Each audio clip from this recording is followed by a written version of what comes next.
स्वागत है बच्चों जीडी साइंस के चैनल पे, जहां आज हम पढ़ने जा रहे हैं स्टैंडर्ड 4 इंग्लिश 15th लेसन अ कोलाज। अब कोलाज का मतलब क्या होता है? देखो, कोलाज का मतलब होता है बहुत सारी पिक्चर्स को कलेक्ट करके, देन आपके पिक्चर्स कलेक्ट करके कुछ न्यूज़पेपर में इंफॉर्मेशन, बहुत सारी इंफॉर्मेशन कलेक्ट करके एक आपके ऐसे पिक्चर बनाना, जैसे कि यहाँ पर भी आप देख सकते हो। अब यहाँ पर जो कोलाज दिया गया हुआ है वो किसके ऊपर दिया गया है? तो वो दिया हुआ है हमारे सचिन रमेश तेंदुलकर। अब जैसे कि यहाँ पर सचिन रमेश तेंदुलकर जी के बारे में जो कोलाज बनाया गया, वो एक आपको एग्जांपल दिया गया।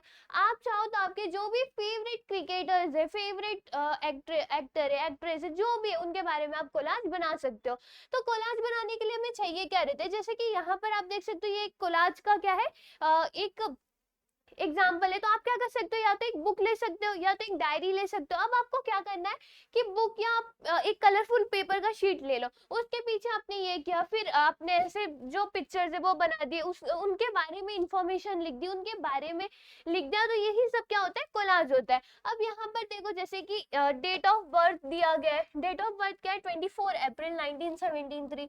नेक्स्ट, फर्स्ट टेस्ट मैच 15 नवंबर 1989 वर्सेस पाकिस्तान। फर्स्ट ओडीआई 18 दिसंबर 1989 वर्सेस पाकिस्तान। तो ये क्या दिया गया? उनका फर्स्ट टेस्ट किसका था? अब आप जिनके बारे में भी कोलाज बना रहे होगे, तो आपको क्या करना है, उनका बर्थ कब हुआ था, उनका फर्स्ट मैच क्या था, फर्स्ट ओडीआई क्या था, ओडीआई की सेंचुरी क्या थी। तो ये जब हम क्रिकेट का बनाएंगे, तब अगर आप सपोज किसी एक्टर का बना रहे हो, तो आप क्या कर सकते हो, उनका डेट ऑफ बर्थ, उनकी फर्स्ट मूवी लिख सकते हो, फिर उन्होंने कितने अवार्ड जीते वो लिख सकते हो।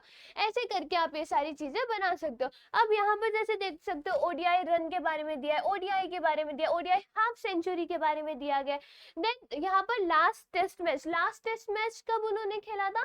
14 नवंबर 2013 versus West Indies. Then last ODI कब खेला था उन्होंने? 18 मार्च 2012 वर्सेस पाकिस्तान। ये हर एक इंफॉर्मेशन जो भी सचिन तेंदुलकर के बारे में वो यहाँ पर दी गई है। Next, Sachin Tendulkar receives Bharat Ratna, the youngest recipient of Bharat Ratna. अब उन्होंने भारत रत्न क्या किया, उनको मिला है, तो ये भी यहाँ पर दिया गया है। नेक्स्ट, उनके कुछ और फोटोज यहाँ पर आपको देखने मिलेंगे। अब यहाँ पर क्या बोला गया है? वर्ल्ड रिकॉर्ड में क्या उन्होंने क्या क्या वर्ल्ड रिकॉर्ड बनाए गए हुए वो दिया गया, जैसे कि first player to score a double century in men's ODI. यानी कि सचिन तेंदुलकर क्या थे? फर्स्ट प्लेयर थे डबल सेंचुरी स्कोर करने के लिए, किसमें? मेंस ओडीआई में। Next, played the highest number of test and ODI match, यानी कि test match and ODI match में सबसे ज्यादा किन्होंने खेला था? इन्होंने खेला था। The only cricketer to score 100 century in international cricket, the only player to score 50 century in test cricket, first batsman to score 15,000 runs in test cricket, world record for having the highest number of world record। यहाँ पर क्या बोला गया कि इनके पास एक world record है। World record भी किसका है? कि हाईएस्ट वर्ल्ड रिकॉर्ड है इनके पास, इस चीज का क्या है? वर्ल्ड रिकॉर्ड है। तो बेसिकली आप जिसके बारे में भी कोलाज बना रहे होगे, वहां पर आपको उनके बारे में हर एक चीज, उनके लाइफ में क्या क्या हो रहा है, क्या हुआ है, क्या चल रहा है, वो सारी चीजें यहाँ पर बनानी है। अब नेक्स्ट यहाँ पर देखो, कोलाज के बारे में आपको बताया गया है। A collage is an artistic arrangement of paper cutouts, pictures, photographs, text, etc. You can make a collage on a single topic or you may bring together various topic and ideas in a collage। अब collage का मतलब क्या होता है? Artistic arrangement of paper cutouts, यानी कि आप अपना माइंड यूज करके उस पेपर कटआउट का क्या बना सकते हो। जैसे कि ये कुछ जो यहाँ पर फोटोज होंगे वो न्यूज़पेपर से मिले हुए होंगे, कुछ पेपर उसने मैगजीन से उठाया होगा, कुछ उसने खुद की आइडिया यूज किया होगा। तो ऐसे सेम आप एक पेपर में से कटआउट निकालो, पिक्चर्स निकालो, फोटोग्राफ्स निकालो, उनको यूज करो एक सिंगल टॉपिक पे, जिनको आप जिसके साथ आप बहुत सारे टॉपिक मिला के यही सारी चीजें करके आप क्या कर सकते हो? कोलाज बना सकते हो।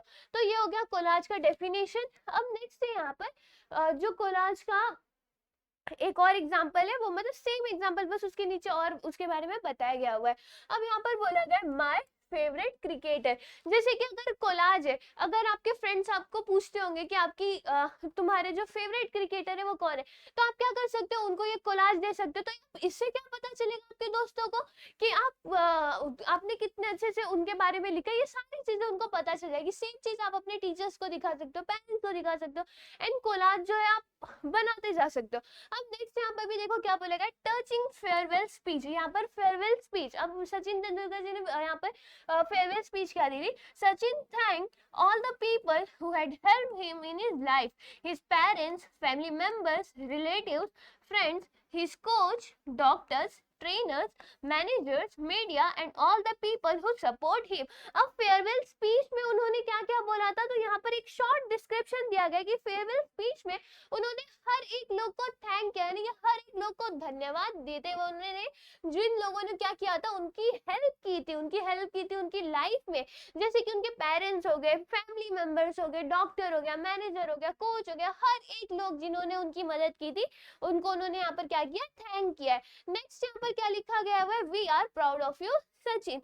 Next, Professor Ramesh Tendulkar, Sachin's father, died when the 1999 World Cup matches were going on. Sachin returned to India just for a little while and returned immediately. He scored a century, unbeaten 140 runs of 101 balls in the next match against Kenya. He dedicated the century to his father. अब यहाँ पर सचिन के एक जो life incident है उसके बारे में बताया गया, यानी कि जो प्रोफेसर रमेश तेंदुलकर थे, यानी कि सचिन के जो फादर थे, वो कब उनकी जब डेथ हुई थी यानी कि 1999 में, तभी क्या हो रहा था, वर्ल्ड कप मैचेस चल रहे थे।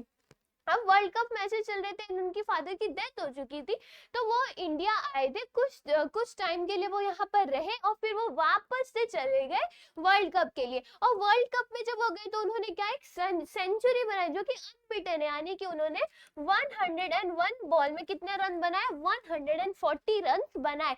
और उन्होंने ये सेंचुरी किसके अगेंस्ट बनाई थी, यानी कि इंडिया के अगेंस्ट कौन सी टीम थी, तो यहाँ पर इंडिया के अगेंस्ट जो टीम थी वो क्या थी, केन्या थी। एंड उन्होंने ये सेंचुरी किसको डेडिकेट की थी, तो ये सेंचुरी उन्होंने उनके फादर को, यानी कि उनके पापा को जो ये सेंचुरी है वो डेडिकेट की थी। तो जैसे कि आप भी सेम यहाँ पर लाइफ इंसिडेंट लिखा है, आप भी लिख सकते हो। अब नेक्स्ट है, what Sachin said about his sir Ramakant Achrekar in his farewell speech। अब सचिन जी ने उनके सर के बारे में क्या बोला था स्पीच में, वो यहाँ पर दिया गया हुआ है। तो यहाँ पर बोला गया, on a lighter note, in the last 29 years sir has never ever said well played to me, because he thought I will get complacent and I would stop working hard. Maybe he can push his luck and wish me now well done on my career because there are no more matches sir in my life। अब वो यहाँ पर बोलते हैं कि last 29 year यानी कि 29 सालों में कभी भी उनके सर ने उनको ये नहीं बोला कि तुमने बहुत अच्छे से खेला, क्योंकि उनके सर को क्या लगता था कि अगर वो इनको ऐसा बोल देंगे तो जो सचिन है वो क्या कर देंगे, वो हार्ड वर्क करना बंद कर देंगे, और शायद इसी की वजह से उन्होंने कभी ऐसा नहीं बोला। और सचिन बोलते हैं कि अब आप मुझे ऐसा बोल दो कि आपने क्या किया, आपके करियर में बहुत ज्यादा अच्छा किया, क्योंकि अब कोई भी मैचेस में नहीं खेलने वाला हूँ। I will be witnessing cricket and cricket will always stay in my heart, but you have had an immense contribution in my life, so thank you very much। अब नेक्स्ट वो क्या बोलते हैं कि जो क्रिकेट है वो हमेशा उनके दिल में रहने वाला है, एंड वो हमेशा उनके दिल में रहने वाला है, और उनका जो कंट्रीब्यूशन है उनके लाइफ में बहुत ज्यादा अच्छा था। और फिर वो क्या करते हैं, उन्हें थैंक करते हैं। तो ये हो गई उनकी फेवरेट स्पीच एंड फर्दर जो भी यहाँ पर दिया गया है वो। अब नेक्स्ट यहाँ पर क्या है, नेक्स्ट बोला गया, a young admirer of Sachin Tendulkar has made this collage about the life and work of her favorite cricketer. You can also make a collage about your favorite sports person or any other personality। अब बोला गया कि एक young admirer यानी कि जो एक बच्चा है उसने क्या किया है, उसने सचिन तेंदुलकर जी के बारे में एक कोलाज बनाया। तो सेम आप भी ऐसा ही कोलाज अपने फेवरेट क्रिकेटर के बारे में बना सकते हो। आप जरूरी नहीं है कि आप फेवरेट क्रिकेटर के बारे में ही बनाओ, आप एक अलग स्पोर्ट्समैन पर्सन के ऊपर भी बना सकते हो, सेम आप किसी अदर पर्सनालिटी के ऊपर बना सकते हो। बट आपको क्या करना है, एक बार कोलाज बनाना है। इससे क्या होगा, आपका जो आप कैसे यूज कर रहे हो वो चीजें क्या हो जाएंगी, बाहर आएंगे। अब नेक्स्ट यहाँ पर क्या बोला है, रिसिपिएंट। यहाँ पे जो आपकी मीनिंग्स है वो दी गई है, जो कि क्या है, रिसिपिएंट की समवन हु रिसीव समथिंग, यानी कि जिसको कोई चीज मिली हो। टचिंग का मतलब क्या होता है, making you feel deeply about something, यानी कि किसी बारे में बहुत गहराई से सोचना वो। Media all the organisation such as newspaper and television that provide news and information. Media किसे हम बोलेंगे, जो भी न्यूज एंड ऑल हमें देती इंफॉर्मेशन, उन्हें हम मीडिया बोलते हैं। नेक्स्ट है कॉम्प्लेसेंट। कॉम्प्लेसेंट का मतलब क्या है, please with oneself and making no effort to improve, यानी कि एक ही के साथ बहुत ज्यादा खुश हो जाना और कोई भी एफर्ट नहीं लगाना अच्छा करने के लिए। नेक्स्ट है विटनेसिंग। विटनेसिंग का मतलब क्या होता है, वॉचिंग समथिंग, यानी कि किसी चीज को देखना। इमेंस का मतलब क्या होता है, great. Contribution something that you do in order to help something to be successful, यानी कि कुछ चीजें करना ताकि जो कोई चीज कोई लोग या चीजें वो क्या हो जाए, सक्सेसफुल हो जाए। अब नेक्स्ट है things to do. Things to do में आपको क्या बोला गया, मेक अ कोलाज और any topic of your choice. Same यहाँ पर आपको कोलाज बनाने बोला है किसी एक टॉपिक पे। नेक्स्ट है right a few lines refer about the following. अब नेक्स्ट है match that you have seen on the playground और ऑन टीवी। अब ये कैसे क्वेश्चन है, ये पर्सनल रेस्पॉन्स टाइप क्वेश्चन है। इसके जो आंसर है इसको आपको खुद से आपका पर्सनल रेस्पॉन्स यूज करके। अब ऐसा आपको यहाँ पर फर्स्ट क्वेश्चन में क्या बोला है कि उस मैच के बारे में लिखो जो आपने प्लेग्राउंड या टीवी में देखा है। तो आपने कौन सा मैच देखा है वो आपको यहाँ पर लिख देना है। नेक्स्ट है how your teacher helps you to do better in your work. अब आपकी टीचर आपको अपने काम में कैसे अच्छा करने के लिए बोलते हैं, तो आपकी टीचर जैसे आपसे हेल्प करते हैं वो आपको लिखना है। जैसे कि अगर आपको कुछ डाउट आता है, कुछ नहीं समझता है, आपको टीचर बताती है। जब आप स्कूल में जाते हो टीचर आपको पढ़ाती है, वो कैसे आपकी हेल्प करती है, सारी चीजें आपको यहाँ पर लिखनी है। नेक्स्ट है someone other than your parents and teacher who has helped you। अब आपको लिखना है कि पेरेंट्स और टीचर को छोड़ के आपको और किन्होंने हेल्प की। तो यहाँ पर आप किसके बारे में लिख सकते हो, अपने नेबर्स के बारे में लिख सकते हो, रिलेटिव्स के बारे में लिख सकते हो, फ्रेंड्स के बारे में लिख सकते हो, कजिन सिस्टर जो भी होते हैं उन सारे लोगों के बारे में लिख सकते हो। अब next do the following with the help of your teacher. अब आपको आपके टीचर के हेल्प से ये चीजें करनी है। Find and read the farewell speech given by Sachin on Wankhede stadium, यानी कि आपको फेयरवेल स्पीच जो थी सचिन तेंदुलकर की वो क्या करना है, ढूंढनी है और क्या करना है, उसे रीड करना है। देन नेक्स्ट एटलीस्ट 5 पीपल जिन्हें भारत रत्न मिला है उनके नाम आपको ढूंढने हैं और लिखने हैं। तो ये जो है ये आपको खुद से करना है। नेक्स्ट है आपको नेम्स एंड अचीवमेंट लिखना है at least 3 well known Indian sportsman personalities के बारे में, यानी कि आपको नेम एंड अचीवमेंट जो भी 3 वेल नोन पर्सनालिटीज होंगे इंडिया के, उनके बारे में लिखना है।